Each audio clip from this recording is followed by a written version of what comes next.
نحمده ونصلي على رسوله الكريم اما بعد فاعوذ بالله من الشيطان الرجيم بسم الله الرحمن الرحيم رب اشرح لي صدري ويسر لي امري واحلل عقدة من لساني يفقهوا قولي۔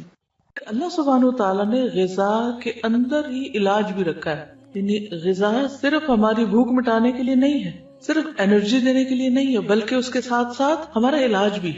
تو جب آپ کبھی بیمار ہو اور کچھ کھانے لگے اور سمجھ نہ آئے کہ کھانا چاہیے یا نہیں، تو دعا کر لیا کرے کہ اللہ تعالیٰ اس کو میرے لیے غذا اور دوا دونوں ہی بنا، ٹھیک ہے؟ تو کوئی بھی فوڈ آپ کے لیے غذا بھی ہے اور علاج بھی ہے، کیونکہ ہم تو اپنی خواہشات کے پیچھے چلتے ہیں نا، یا پھر شبہات کا شکار ہوتے ہیں، ایسی باتیں بنی ہوئی ان کی کوئی حقیقت نہیں۔ پھر جب زندگی کا ایک وقت آتا ہے جب ہمارا جسم جو بہت زیادہ اس میں ٹاکسنز ہو جاتے ہیں، وہ غلط غذا کھا کھا کے جب وہ اپنے اثرات چھوڑنے لگتا ہے، تو پھر ہم کہتے ہیں اچھا چلو پرہیزی کر لیتے ہیں۔ تو پہلے سے اگر کر لیں تو زیادہ بہتر ہے، ٹھیک ہے؟ تو اگر میں آپ سب کو یہ ہوم ورک دے دوں کہ اپنا بلڈ گروپ جانیں اور اس علم کو مزید تھوڑا سا حاصل کریں تو اٹس انٹرسٹنگ اور اس سے فائدہ ہوتا ہے۔ پہلی بات، یہ پہلا اصول کلیہ قاعدہ یہ ہے کہ صحت کو نقصان دینے والی غذا سے پرہیز کریں۔ محمود بن لبید رضی اللہ عنہ سے مروی ہے کہ رسول اللہ صلی اللہ علیہ وسلم نے فرمایا، اللہ تعالیٰ اپنے بندے کو جس سے وہ محبت کرتا ہو دنیا سے اسی طرح بچاتا ہے جیسے تم لوگ اپنے مریض کو کھانے پینے سے بچاتے، اور کھانے کی صورت میں تمہیں اس کی طبیعت خراب ہونے کا اندیشہ ہوتا ہے۔ اچھا، کچھ چیزوں کی الرجی تو بہت معمولی ہوتی ہے لیکن کچھ بہت سیویئر بھی ہوتی، تو اس کا بھی آپ کو پتا ہونا چاہیے، اور جس سے ایک دفعہ نقصان ہو جائے دوبارہ اس راستے پہ نہ جائیں۔ رسول اللہ صلی اللہ علیہ وسلم نے فرمایا، جب اللہ تعالیٰ کسی بندے سے محبت کرتے ہیں تو اسے دنیا سے اس طرح روکتے ہیں جس طرح تم میں سے کوئی اپنے مریض کو پانی سے روکتا ہے۔ بعض بیماریوں میں پانی پینا نقصان دہ ہوتا ہے، کسی کو معلوم ہے؟ معلوم ہے آپ کو یہ بات؟ کچھ عرصے سے ایک میل اور ایک ٹوٹکا ایسا ہر ایک کو سرکولیٹ کیا جاتا ہے جس میں پانی پینے کے فوائد بتائے جاتے ہیں، اور کہا جاتا ہے کہ 6 گلاس اور 8 گلاس اور 1.5 لیٹر اور اتنا پانی تو سویرے پی لیں اور پھر اتنا پییں اور اتنا پیئیں۔ یہ نسخہ بھی سب کو سوٹ نہیں کرتا، کیونکہ کچھ بیماریوں میں زیادہ پانی پینا نقصان دہ ہے۔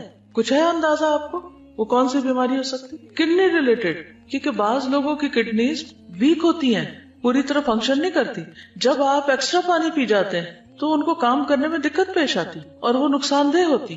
کچھ بیماری ایسی تھی جس میں صرف سپ پانی دیا جاتا ہے، بعض اوقات مریض کو پانی دیا بھی نہیں جاتا، صرف ٹھنڈی برف کو لے کے اس کو کہا جاتا ہے کہ اپنے زبان پہ لگا لیں، کہ پانی نقصان دہ ہے اس کے لیے۔ یس، وہ کہتی ہے میری خالہ کو 24 گھنٹوں میں 1 کپ پانی پینے کی اجازت ہے۔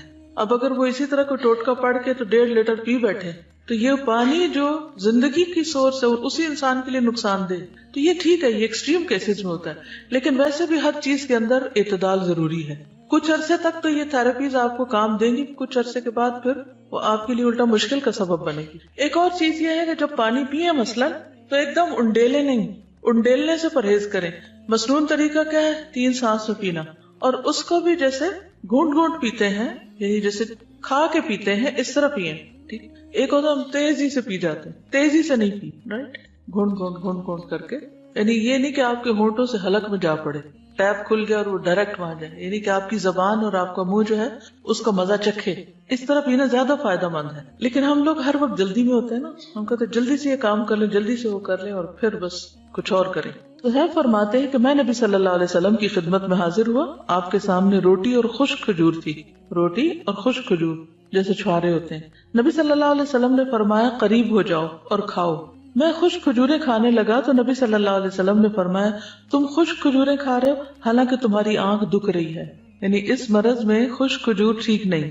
میں نے عرض کیا کہ میں دوسری طرف سے چبا رہا ہوں، جو آنکھ دکھ رہی ہے اس کی طرف سے نہیں۔ اس جواب پر رسول اللہ صلی اللہ علیہ وسلم مسکرا دیے۔ کھانے کے لیے ہم سب کوئی نہ کوئی ریزن تلاش کر لیتے ہیں، ٹھیک ہے؟ اس سے کیا پتا چلتا ہے؟ پرہیز کی بات سمجھ آتی ہے، بیماری میں خاص طور پر پرہیز، جو چیز نقصان دہ ہو وہ نہ استعمال کی جائے۔ نبی صلی اللہ علیہ وسلم کے پاس تو جو بھی علم تھا وہ وحی کے ذریعے تھا، ٹھیک ہے؟ تو اس لیے ان چیزوں کو تو ہم ایز اٹ از لے سکتے۔ پھر بلا وجہ کی دوائیوں سے پرہیز۔ کچھ لوگوں کو دوائیاں کھانے کا شوق ہوتا ہے، تسکین ہوتی ہے ان کو دوا کھا کے۔ اچھا، کچھ بچوں میں بھی یہ مزاج پایا جاتا ہے کہ بڑے شوق سے دوا کھاتے، جہاں کہیں کوئی دوا دیکھتے ہیں وہ کھانے کے لیے مانگتے ہیں، کیونکہ اب کئی طرح کے فلیور بھی شامل کر دیے گئے دواؤں میں، کوئی وہ سیرپ پی جائیں گے، کوئی گولیاں کھا جائیں گے، تو اکثر یہ مسئلے رہتے ہیں چھوٹے بچوں کے ساتھ۔ کچھ بچے ان کو بہت مشکل ہوتی ہے دوا پلانے میں، وہ نہیں پیتے، ان کے بھی مزاج فرق ہوتے ہیں۔ تو چھوٹی چھوٹی تکلیف میں فوراً دوا نہیں لینی چاہیے. پہلی چیز یہ ہے کہ غذا سے علاج کریں، پرہیز سے کام لیں، اور اگر نہیں علاج ہو رہا، نہیں تکلیف ٹھیک ہو رہی تو دوا لیں، اور وہ بھی ضرورت کی لیں،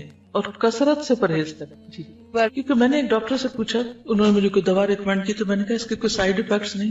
وہ کہنے لگے ٹو بی ویری آنےسٹ، ہر دوا کے سائیڈ افیکٹس ہیں. یعنی کوئی اگر یہ کہے بھی نا کہ اس کے کوئی سائیڈ افیکٹس نہیں، تو یہ ماننے کی بات نہیں. ہر دوا کے، کیونکہ دوا ہے نا، اور خصوصاً ہماری دوائیاں جو بنتی ہیں سب اسٹینڈرڈ بھی ہوتی ہیں، اور اس کے علاوہ جو کیمیکلز اس میں ہوتے ہیں اور جو پروسیسڈ ہوتی ہیں بہت زیادہ. ایک تو ہوتا نا کہ کوئی جڑی بوٹیاں ہیں یا کوئی غذا ہی سے ملتی جلتی دوائیں، اور ایک یہ ہے کہ ان کو اتنے پروسیسز سے گزارا جاتا ہے اور اس میں کلر شامل کر لیے جاتے ہیں کہ ان کے سائیڈ افیکٹس ہوتے ہی ہوتے ہیں. ٹھیک ہے، تو ہر دوا زہر ہے یا عنقریب زہر بن جائے گی، کیونکہ جب اس کی کثرت ہو جائے گی، زیادہ وہ آپ کے جسم میں اس کی کوانٹٹی ہو جائے گی، تو وہ زہر بنی. جب دوا چھوڑے بھی تو سٹیپ بائی سٹیپ چھوڑے، ایک دم نہیں چھوڑے. حضرت عائشہ بیان کرتی ہیں کہ بعض اوقات رسول اللہ صلی اللہ علیہ وسلم کو کوکھ میں درد ہوتا اور بہت شدید ہو جاتا. ایک دن رسول اللہ صلی اللہ علیہ وسلم کو یہ درد شروع ہوا اور اتنا شدید ہوا کہ آپ پر بے ہوشی طاری ہو گئی. ہمیں اندیشہ ستانے لگا، لوگ بھی خوف زدہ ہو گئے، اور ہمارے خیال کے مطابق آپ کو ذات الجم کی شکایت تھی، نمونیا جس کو بولتے ہیں. چنانچہ ہم نے رسول اللہ صلی اللہ علیہ وسلم کے منہ میں دوا ٹپکا دی، جس سے آپ کی وہ کیفیت ختم ہوئی. طبیعت کچھ سنبھلی تو آپ کو اندازہ ہو گیا کہ آپ کے منہ میں دوا ڈالی گئی ہے. آپ نے اس کا اثر محسوس کیا. آپ نے فرمایا تمہارا خیال یہ ہے کہ اللہ عز و جل نے مجھ پر اس بیماری کو مسلط کیا، حالانکہ اللہ اسے مجھ پر کبھی بھی مسلط نہیں کرے گا. اس ذات کی قسم جس کے ہاتھ میں میری جان ہے، گھر میں میرے چچا کے علاوہ کوئی آدمی ایسا نہ رہے جس کے منہ میں دوائی نہ ڈالی جائے. یعنی ان سب نے مل کے میرے منہ میں ڈالی ہے، اب ان کے منہ میں بھی ڈالی جائے. ٹھیک، یعنی حتیٰ کہ کوئی شخص بے ہوش ہو یا بعض امراض ایسے ہیں کہ اس میں دوا دینے سے پہلے اس سے پوچھ لینا چاہیے. اس لیے بہت سے ڈاکٹر سائن لیتے ہیں کہ آپ راضی ہیں اس پر. خصوصاً سرجریز میں تو آپ دیکھیں کہ سگنیچر کرنے پڑتے ہیں اور ڈسکلیمرز ہوتے ہیں کہ ہم ذمہ دار نہیں ہیں. ٹھیک ہے، ہم آپ کی مدد کرنا چاہتے ہیں، لیکن اگر کچھ ہو گیا تو آپ خود ہی ذمہ دار ہیں. پہلا پوائنٹ کیا ہے؟ پرہیز علاج سے بہتر ہے. دوسرا، بلا ضرورت دوا سے اجتناب. ایک اور چیز یاد رکھیے، جب کسی بھی دوا کے کھانے سے کوئی ری ایکشن فیل ہو رہا آپ کو، آپ کے جسم کے اندر کوئی چیز ایسی محسوس ہو رہی یا اسکن پہ یا کسی بھی طرح، تو فوری طور پر پھر مزید کنسلٹ کر لینا چاہیے. پھر موسموں کے اثرات کا خیال رکھنا چاہیے. سخت سردی اور سخت گرمی کے منفی اثرات سے بچنے کے لیے ہر ممکن احتیاط اور پرہیز، گھر، لباس، خوراک، تمام چیزیں موسم کے تقاضوں اور ضروریات کے مطابق ہوں. یعنی پرہیز صرف کھانے کا نہیں بلکہ انوائرنمنٹ کو بھی اپنے حسب حال کرنا چاہیے. بہت زیادہ کمفرٹیبل بھی نہ ہو کہ انسان سونے لگ جائے، اور ایسا بھی نہ ہو کہ بیمار پڑ جائے. کچھ لوگ اتنی ہیٹنگ کر لیتے ہیں، اس سے بھی نقصان ہوتا ہے. اور کچھ لوگ جو ہے وہ جرسی کے بغیر باہر نکل جاتے ہیں اور بیمار ہو کے واپس لوٹتے ہیں، تو وہ بھی ٹھیک نہیں. احتیاط بہتر ہے، اعتدال بہتر ہے.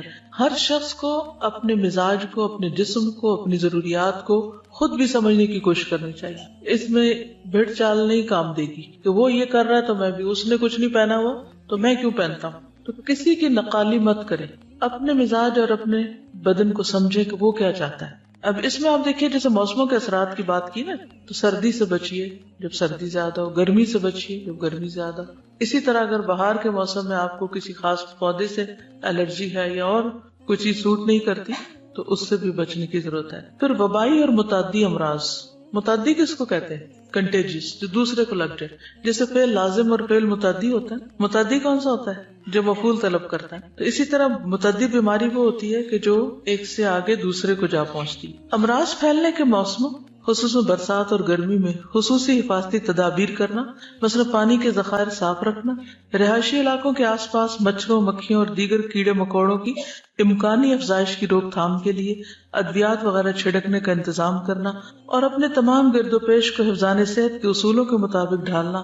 گلے سڑے یا پہلے سے کاٹ کر رکھے ہوئے پھل یا سبزیاں کھانے سے پرہیز کرنا. یہ ساری چیزیں اس میں آ جاتی ہیں. یہاں پر حفاظتی ٹیکوں کی بات کی گئی ہے جس کے میں پرسنلی سخت خلاف ہوں. اس لیے میں کسی کو بھی یہ مشورہ نہیں دیتی کہ وہ بچوں کو یا بڑوں کو حفاظتی ٹیکے لگوائیں. کئی لوگ فلو شاٹس لیتے رہتے ہیں، اور بعض لوگ بچوں کو جو حفاظتی ٹیکے لگواتے ہیں اور وہ سمجھتے ہیں کہ اس میں شفا ہے.